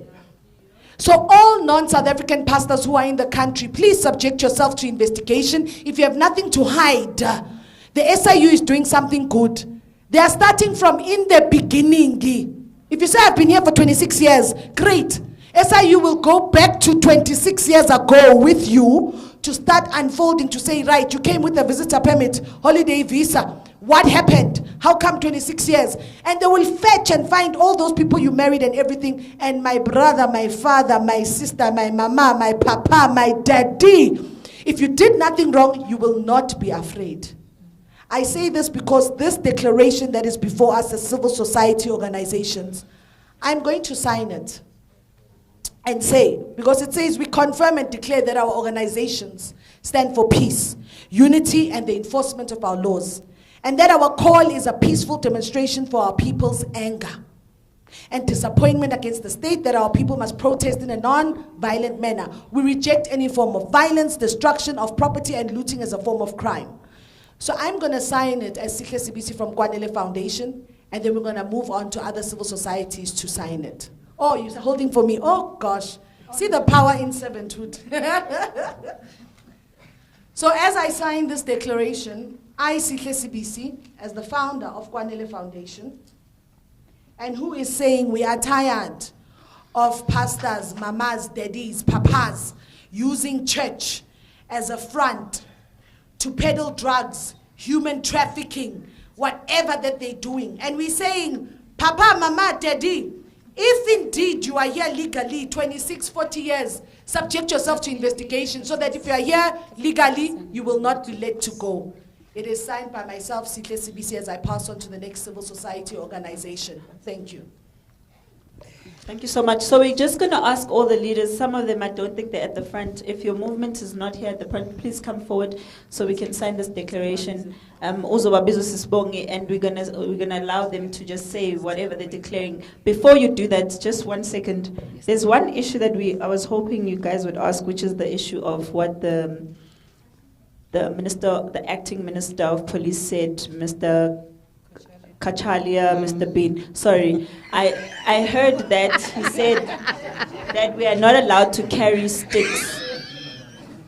So I just wanted to say that we're still going to check if that legally is correct. Because if the Public Gathering Act says we're not allowed to carry sticks, then it would apply even to weddings and functions. So if we can carry sticks in weddings and functions, it wouldn't make sense to not be able to carry it for a march. So for us, we just need to verify that, because we can't have government coming on TV and threatening us as if we don't have laws. If they are talking about the law, which law allows the acting minister to threaten us? We've never said anything about violence. They are the ones that have been talking about violence, and now they're coming to threaten the citizens because they failed to enforce their own laws. So we don't appreciate being threatened. We would have hoped that they would have sat down with us and had an engagement with us and really listened to what we're saying instead of making us the villains in this movie. But they are the villains because they are the ones that open the borders to all kinds of infiltration. They can't even arrest the Nigerians. We gave you a list of Nigerians here that have been named by the same department or SAPS, but those Nigerians are still out on the streets. So they must threaten Nigeria. Guys, the police have energy to threaten people. Threaten those drug dealers. Threaten the people on Madlanga Commission. I, Musa Gahlongwa, I am signing this, and what I want to say, we should not be sitting here answering why the integrity of our country should be restored. And also, what I would like to say and make it very clear, South Africans, you will never be able to change the system you are not ready to provoke, unless you poke holes on the system of the people who are very clear they do not care about you. That's why we're going to have to stand and have this change. And in front of everyone else, we have joined March and March, and equally so we are carrying the weight of it because a woman stood for us to stand up and not to be bashing and lying about the things that we are doing here. All we are supposed to be doing, we are taking our country back and we are bringing its integrity. And that's why we are committing all the way, effective now until we find everything that we are expecting to get. Thank you. Name of organization? My name is Musa Gahlongwa, and the organization is United South Africans, and I'm the founder and the president. Thank you. Oh, thank you. Hey, Bazabang Nigi Maikiam. Hey, you know, it's not nice to be short. When you are short, people just jump over your head.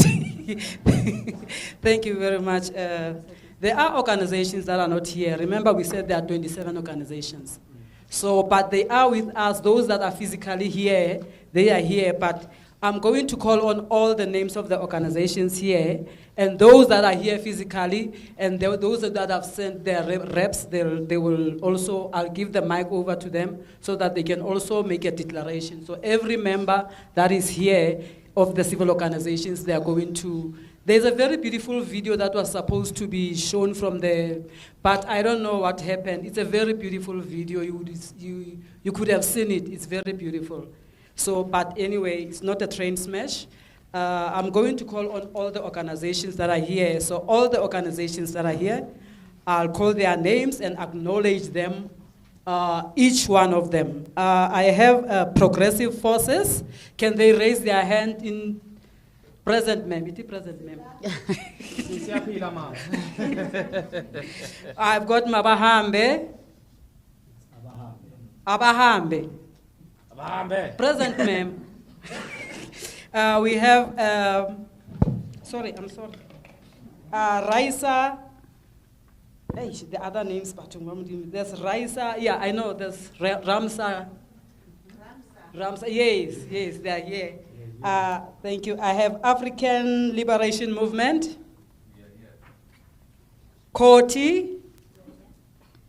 Progressive forces, I did count it. So, I need to thank you. United South Africans. Halala. Thank you. We have March and March. Thank you, ma'am. Present, ma'am. Present. We have SACR. SACR, the leader, which is Prince Mtombeni, is in Moscow. So she did send that she's also with us. Thank you. We have Umphakathi Waruna, they also reported, but they are part of us.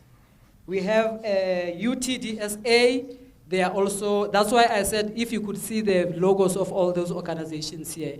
They consented, as per Fosti, they are all in, and they gave us their consent that we are together. Thank you.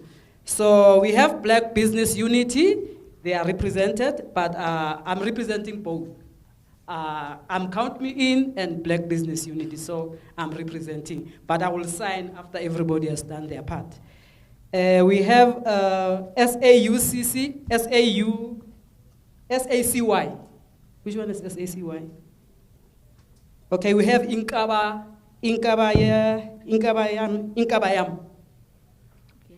Okay, but I did say some are not here, but we do have their logos and they are part of us.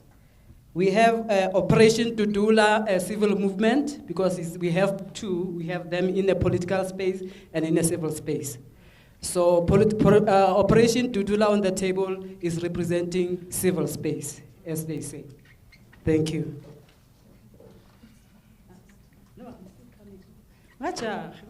Relax.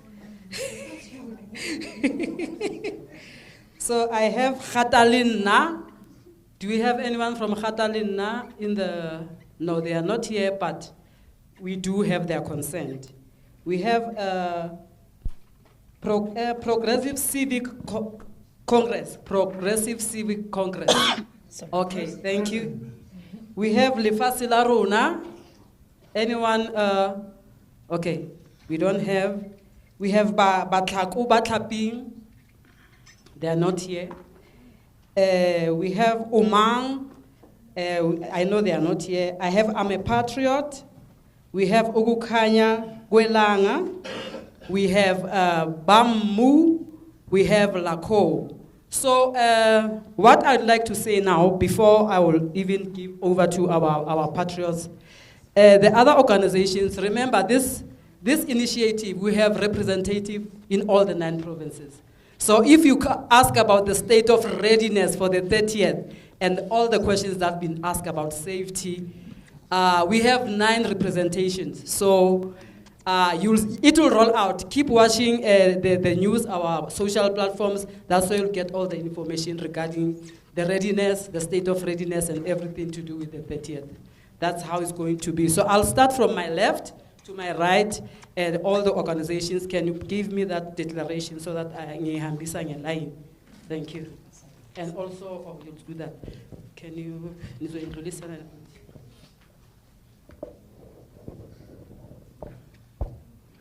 Leaders. You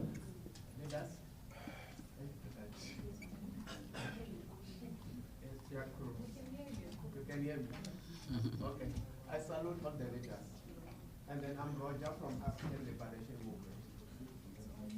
And it's on. It's off. I'm sorry. And Faith Nkumbuzile, so put South African first. Present, ma'am. Thank you.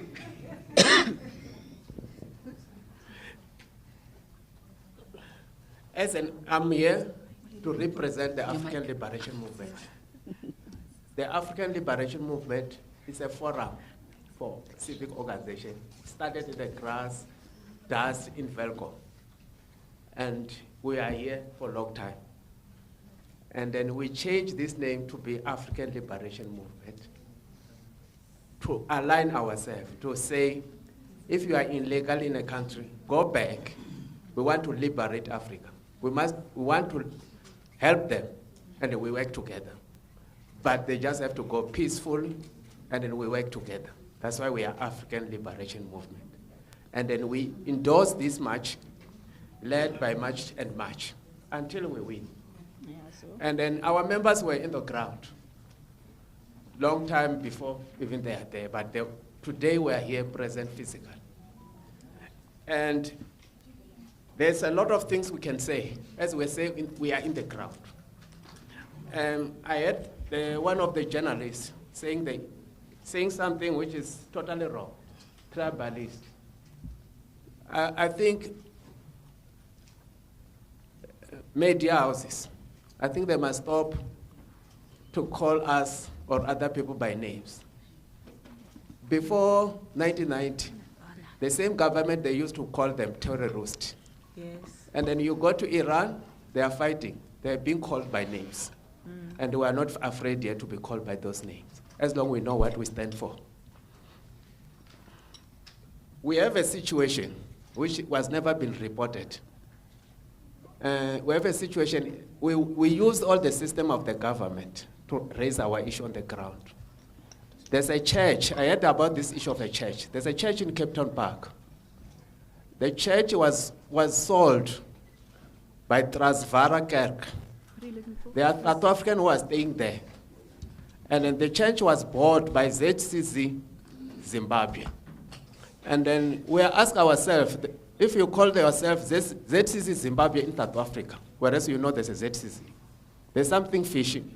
They are run by NPO. We involve the owner, the director, who is run by one auditor. Okay. And now I'm saying we endorse whatever was raised. The people who are going there was going to court every day to look for just a protection order. It took from last year, they only get the protection order last year after we interfere. And I'm here to sign this endorsement. We have a lot we can say, but as the African Liberation Movement, we support, and then we are part of this until we. Thank you. I'm going to be very strict, ne?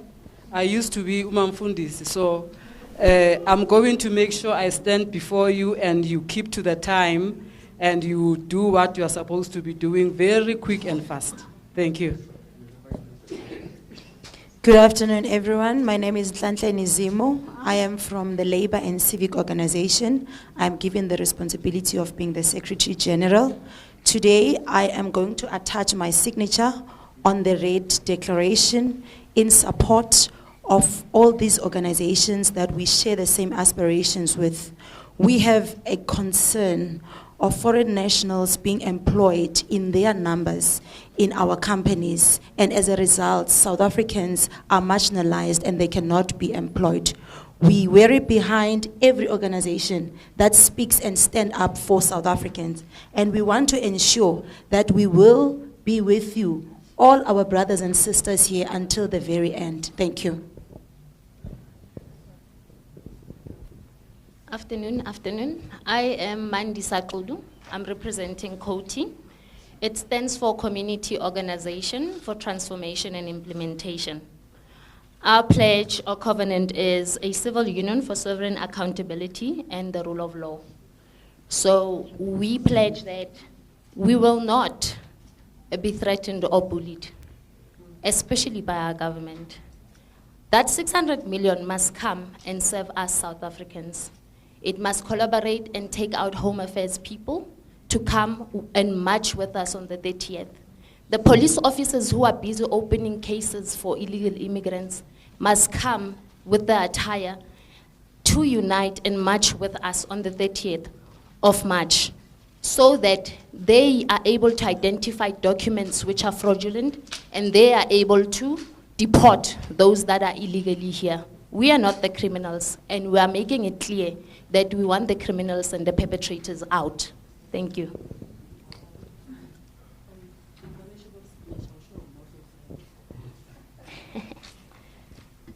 We as COTI, we are taking the declaration and making a signature, putting it in ink, black ink. Thank you. Greetings to the House, the media, and the leaders that are here. I think it would be an injustice if we don't address the President as well as we are here. and I would like the leadership to just give me a few minutes to address a very crucial, important message that must reach his ears. As concerned South Africans, under Put South Africa First, a civic organization, noted President Ramaphosa's address with disappointment. The president failed to provide realistic solutions or a clear timeline for implementation. He minimized the need for practical, immediate action. We believe the president is gaslighting the nation. We caution against labeling concerned citizens as vigilante. In the absence of government action, citizens will self-organize to find a way to address their issues without state coercion. Points of entry, borders, and harbors need immediate attention and enforcement. We oppose the establishment of refugee camps and asylum seeker camps at our borders. Such camps will create uncomfortable border management and further compromises the national security. We demand the protection of South African fundamental human rights, safety, and justice.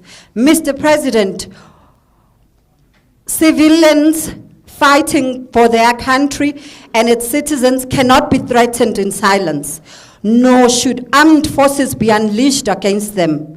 Mr. President, do not forget these citizens are also members of society and are directly affected by illegal migration, and that is out of control.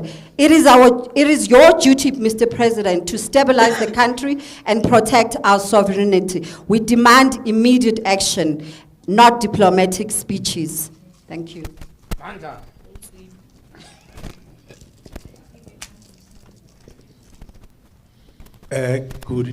Good day, the media houses and all the compatriots who are here. And again, Jacinta, thank you very much for this initiative. First of all, I would like to highlight two things. South Africa is still a colony of the British Crown. The president must stop taking instructions from the Britain, from King Charles, because we cannot continue to be a country that is led by other country. We need our sovereignty.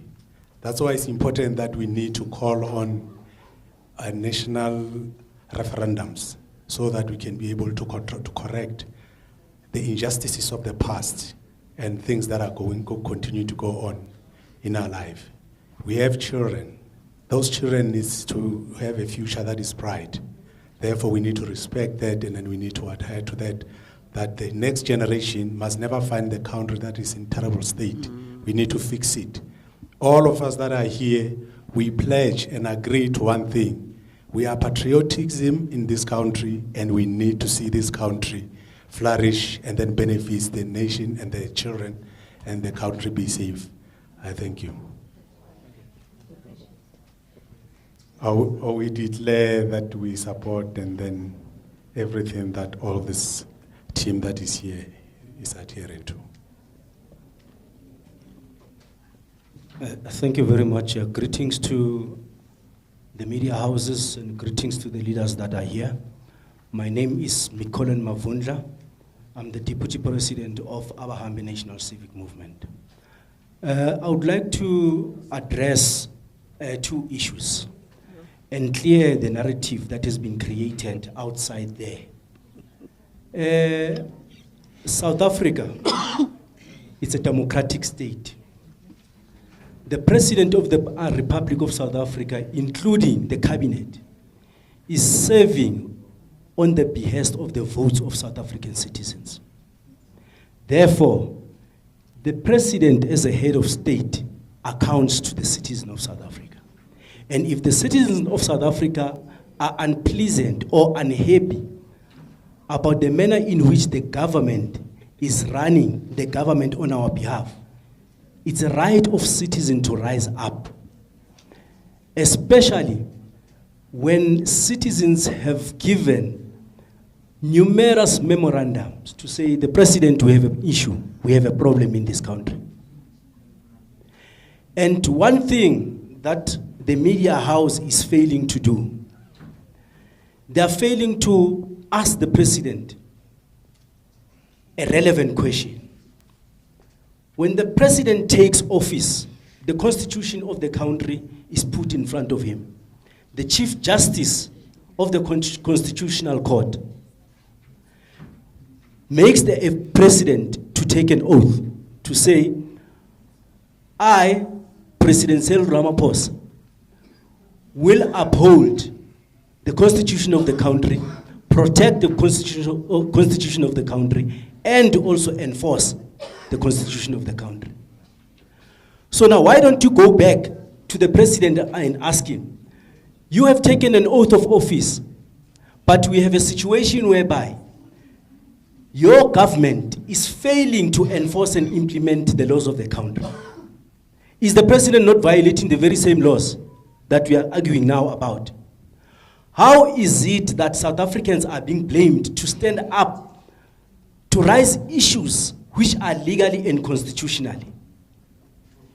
And secondly, we seem to sensationalize the problems that South Africans are facing. We are suppressed in our own country. You know, when democracy fails, that's when dictatorship and autocratic rule comes in.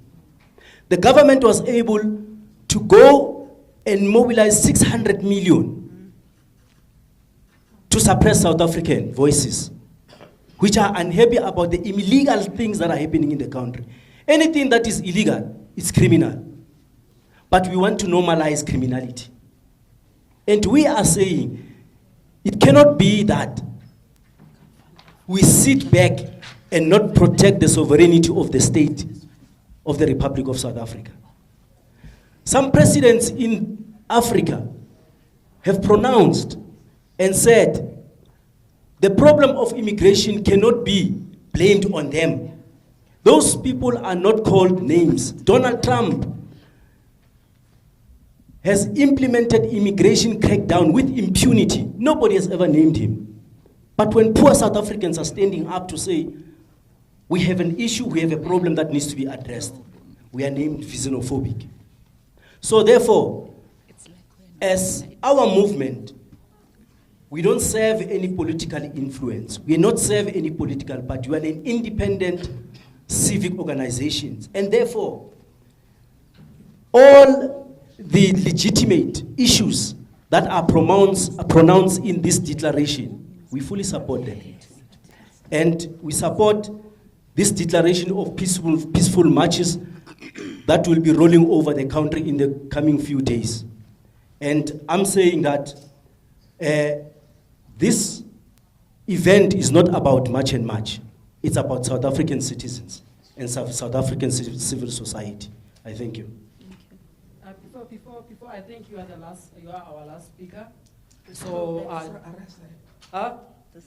this side. Oh, please, I'm not limiting people to time, because from what I'm understanding from our, yes, yeah, we are out of time now from venue. So if we can just be reasonable enough, I'm not cutting anyone. So can you please hold it down?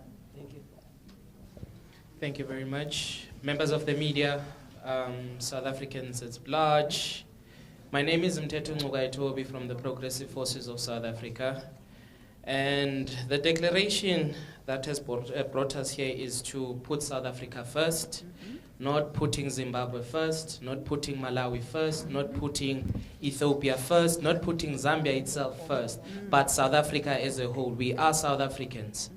Upon the dawn of democracy, as South Africans, we have never enjoyed the liberation from our forefathers. What we are saying to you right now is that still again, we are still in fight. Now, it's more or less of a black and black violence, but we are not advocating for violence. That's how most of the time media perceives these type of utterances. So, as a country, we will reiterate, we have never enjoyed the dawn of democracy. High unemployment, 60% of the youth is high unemployed. Just the stats recently now, 345,000 people have been left off. You know, the situations, especially us as civic movements, when we're doing operations, to say there are certain things that just needs enforcement of the law. They don't need a sitting in parliament where you'd find people drinking whiskeys after that. No, we don't need that. We just need action and implementation. That's where we are. So yet again, as we are coming back to this declaration, ladies and gentlemen, it's a declaration of we need to look into the judiciary system. Our judiciary system is not for our side. I'll make an example right now. There was a former president of a certain country called Zambia, Edgar Lungu. The president should have been buried in Zambia. The court ruling in the Gauteng High Court, in the High Court, declared that the president should be repatriated to Zambia. But unfortunately, yesterday, the Supreme Court of Appeal said no. The president should be buried here in South Africa.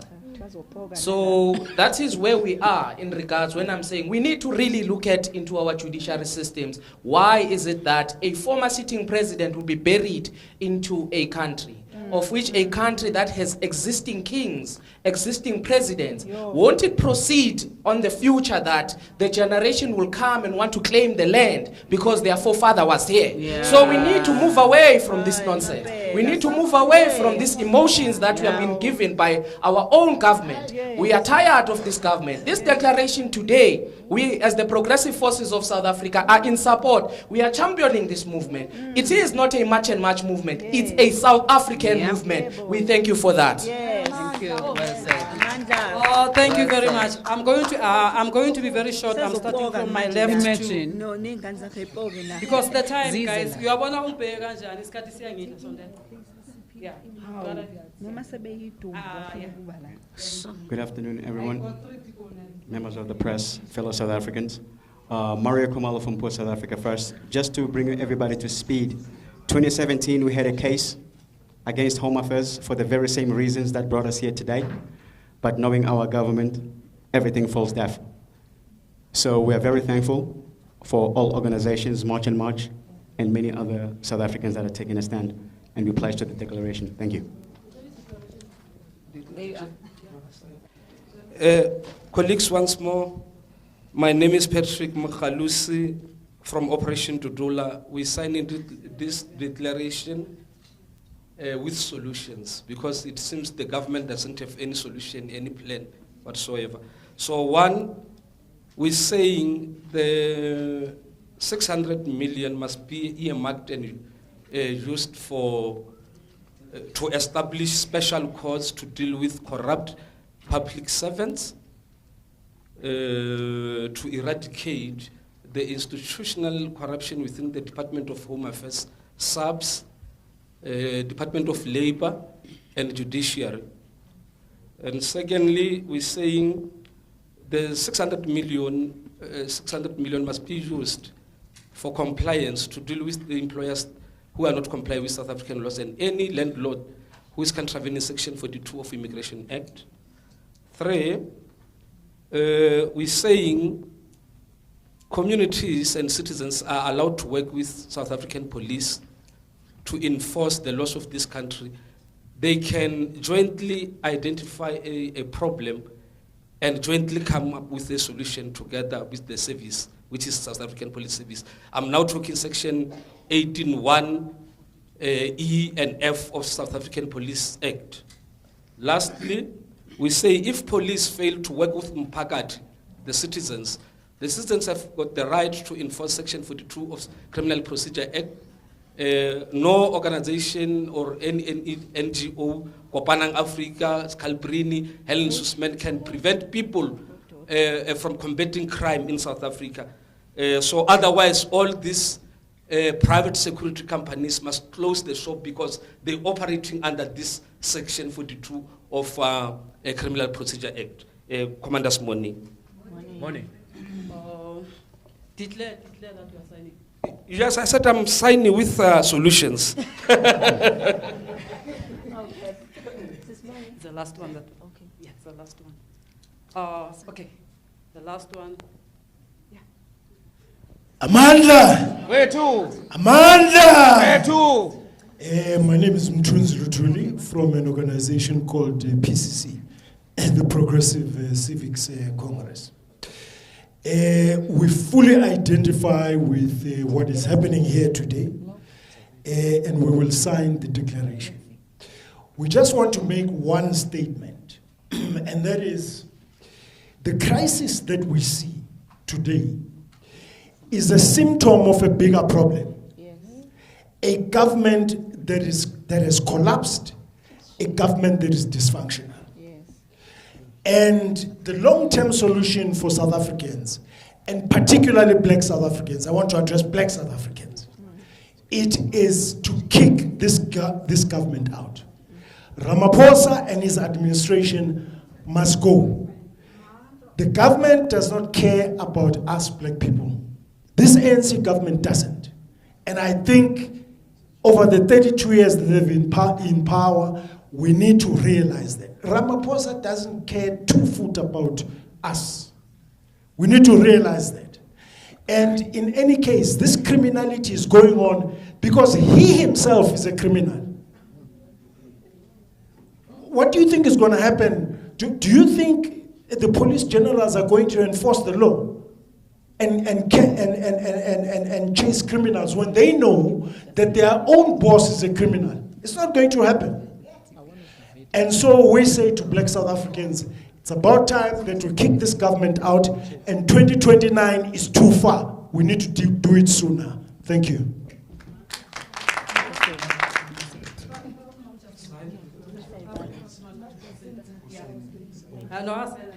Thank you so much. Thank you. I think we're about to close now, but just in closing, we just would like to ask that we've noted that the South African Police Service is out there meeting foreign nationals, telling them about their rights. We've seen it happening in many different parts of the country, and they were telling the businesses. They were telling the businesses about their rights, in the end, we've seen many SAPS members coming out to tell foreign nationals about their rights. We are asking the Minister of Police, can you extend the same grace to South Africans? Can your SAPS members come out and tell us about the rights? Because we saw in Mayfair, South Africans were kicked out by Somalians. And we didn't get any grace from the government to come and tell us that no Somalian is allowed to kick us out in our country. In fact, no police responded to that. And I had a number of South Africans from Mayfair complaining that they are being kicked out in their own country by Somalians. Can we have the same grace from our government to respond with the same urgency as they do when foreign nationals are calling them out? We know we don't have money sitting under our beds like them that we can give you to the SAPS members, but you are not doing this job because you are supposed to be paid by us. We're already paying you through our taxes. And then also, there's a lot of people who are talking about this issue of illegal immigration, but can we ask the media to reach out to people in the diaspora to explain the problems that they're also facing when it comes to people getting documents and they're pretending to be South African in other countries, and how this is ruining the reputation of this country. Yeah. This issue is much bigger than just being here. It's gone into the international world, where we are demanding even to know those Irish people who are deported back to South Africa, are they South African? Because we saw a Nigerian woman claiming to be South African being deported back to Nigeria, when she could have just taken a plane straight to Nigeria. Yeah. Now we must also forecast another cost of her being transported from South Africa to Nigeria. This country keeps spending more and more money on foreigners, and really, we'd like to know how much is the government spending on addressing this issue of foreign nationals, from our prisons to our schools to the nutrition they're spending on giving them, to the SASA grants that they're getting, to the hospital, everything. We want to know how much the government is spending on foreign nationals in this country. And lastly, we are calling on the South African Police Service that on the 30th of June, since you will have unlimited resources, all the police are not working, please use that as a day to go house to house and arrest illegal immigrants. Because the march is not going to go on the whole day. You're going to be paid for the whole day. So when the march is finished, use it as a day to go house to house and remove illegal immigrants from our communities, because we don't feel safe. And this is a call that all South Africans are making, that 600 million, we must see it going to work on the 30th. Go and remove illegal immigrants from their homes. Go and verify the documents from their bill. Don't meet them and tell them what their rights are. Go and tell them what laws they've broken and arrest them. That's a job of SAPS. If they wanted to know their rights, they were not going to be using Aboseri and them because they know their rights. They've got lawyers for human rights and what's that other one you just said, Kopanang, whatever. Those people spend money. Right now, the Department of Home Affairs has more litigation from those organizations, foreigners, than they do from South Africans. Is that not the most ridiculous thing I've ever heard in my life? Foreigners are the ones taking the Department of Home Affairs more than South Africans. And this thing of blaming the system of Home Affairs for all the problems, the system of Home Affairs should not be overcrowded with foreigners anyways. The system should be for servicing South Africans. All those applications for foreigners, put them aside. Focus on the South Africans who don't have IDs, whose identities are stolen like Chidima. That's what you must focus on. Don't tell us that refugees and asylum seekers are waiting for their documents to be processed. South Africans are waiting for their IDs. They don't have jobs. They need passports. Some of them want to travel for jobs overseas. That's what we want to hear. We don't want to hear Home Affairs telling us they're busy processing refugee documents. That's secondary to what we want as South Africans. We can't have 4 million South Africans undocumented. Then you want to tell us you're processing refugees. We are demanding for the Department of Home Affairs to process South African documents first. Thank you. Yeah. Wow, Natula. I'll ask the management to switch off the lights, and we'll see. So thank you, guys. We have gone. We have done everything. One last thing. One last thing. No, I just want to clarify something, please, because we as civil movements are saying we don't expect that by the 30th all foreign nationals will be gone, because some of these political parties are making a joke that on the 1st of July foreign nationals will still be here, illegal immigrants will still be here. We know that. We are very much aware of that. That's why we said we'll intensify after the 30th of June. Thank you. Okay, thank you.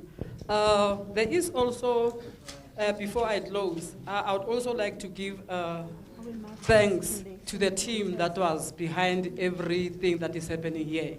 There is a team that didn't sleep for us to be able to come here. So I would like to thank that team. Bayazazi, one of them, media team, Ubabu Zweli, he's been quiet there. But now my part, I just want to say, if the SIU report and the Lubisi report have come out this way, with such a bad reflection of our documents, our votes, how are we going to vote? Who is voting? That is where I would like to put my question. Are we going to vote right with everyone who's supposed to be voting? That is where I would like to come in. But anyway, maybe we will go about finishing that. Because you have been in the team.